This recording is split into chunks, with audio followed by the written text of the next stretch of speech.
Bu инде оештырыла основном авылның өлкән халкы өчен.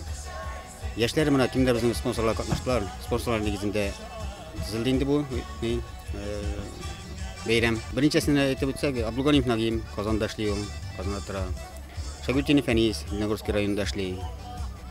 Шулай ук Фаютдинов Стамовой Нурлатта. Аларның әле күбесе кайта да алмый. Эш булса да. Ну, тем не менее, алар шул әбиләргә, бабайларга, аларның ял итүенә, аларның чырашуына шуны оештыралар. Халык көтеп ала торган бу бәйрәмне кеше сабан туйларының соңгысы дип әйтеп булыр иде. Бакча кырлар шактый бушап калган җәй азагында көндезге эшләр тәмамланып, авыл халкы бераз ял итеп алсын дип, авыл уртасында төсле әлемнәр астында бәйрәм сәхнәсен көйләгәннәр. Чара башланганчы ук халыкны бәйрәмгә чакырып җыр музыка яңгырады. Бу авыл кенен инде без теге үткән атнада көтеп алган идек. Ул атнада булмый диделәр. Инде бу атнада алдан ук килдек. Без әйтәбез башланганнарын күрербез дидек. Күреп калыйк дидек. Бuna кызык инде бөтенесе бар да белгән кешеләр. Ул менән Нурлатка барабыз да без. Алар анда белмәгән кешеләр. Монда авыл җирендә бөтен халыкны күреп белеп утырасың. Шул авыл кенен бик яратабыз. Китеп торабыз. Рәхәтләнеп ял итеп китәбез. Яшьләрне карап китәбез. Кешеләрне барсын да күреп китәбез. Авыл имам хатибы Тахир хәзрәт Хәсәнов дугасы белән авыл бәйрәме хәерле сәгатьтә башланып китте. Һәм иң беренче эш итеп сәхнәдә бөек җиңүне якынайткан авыл батырлары искә алынды. Ул елларны 300-дән артык фомалы ватанны сакларга алына. Шуларның 187-се туган якларына кире әйләнеп кайтмый. Быел бөек җиңүнең 70 еллыгын 3 ветеран һәм 30лап тыл хезмәтчәне үз күзләре белән күрә алган.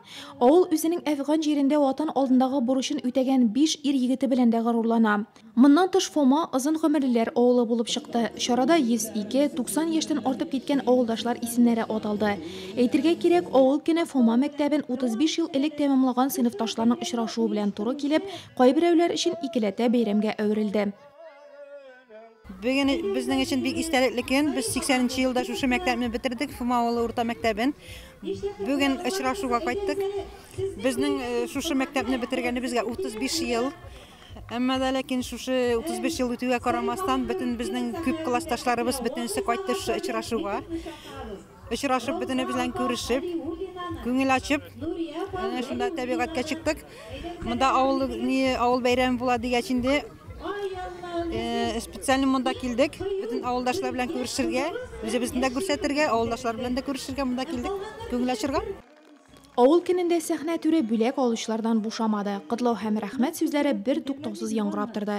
80 яшен тутыручылар, озак еллар авыл хуҗалыгында эшләп чыккан сыер савучылар, терлекчеләр, чигендерчеләр, механизаторлар, 50-55 ел бергә матур гомер кичерүчеләр, лаеклы ялга чыгучылар, быелгы урак батырлары, Фома авылында туып үсеп, хәзер төрле төбәкләрдә дәрәҗәле урыннарда хезмәт куючылар, ветеран укытучылар, тәрбиягә бала алучылар, быел сабыйлары дөньяга килгән яшь парлар, бәйрәмдә бу авылның киләчәге өметле, халкы уңган, яшьләре булдыклы, өлкәннәре төпле һәм абруйлы дигән фикер туды.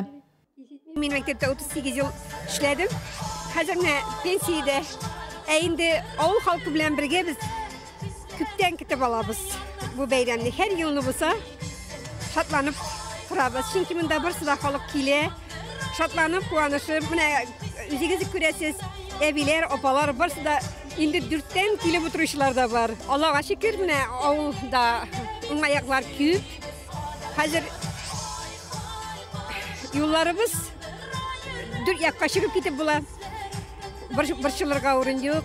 Аннан соң менә модульны медпункт әле ачмадылар. Төзелеп килде, бик әйбәт. Магазиннар эшләп тора. Җирле үзидарә Совет рәисе дә бик тырышып, менә тәртип, нигә игътибар итәргә тырыша. Авыл кешесе аптырамый инде, эшли ул беренче чиратта, һәм эшләгәч үзенең файдасын да рәхәтен дә күрә. Авыл көне бар халык өчен сагынып сөйләрлек бәйрәмгә әверелде. Олылар мәйданда кызыклы уеннарда катнашып, җырлар тыңлап, аякларны яздырып, биеп күңелләрен җилкендерсә, бала-чага кече сабан туй уеннарында мәш килде. Авыл бәйрәме кичке 10га кадәр гөрләде.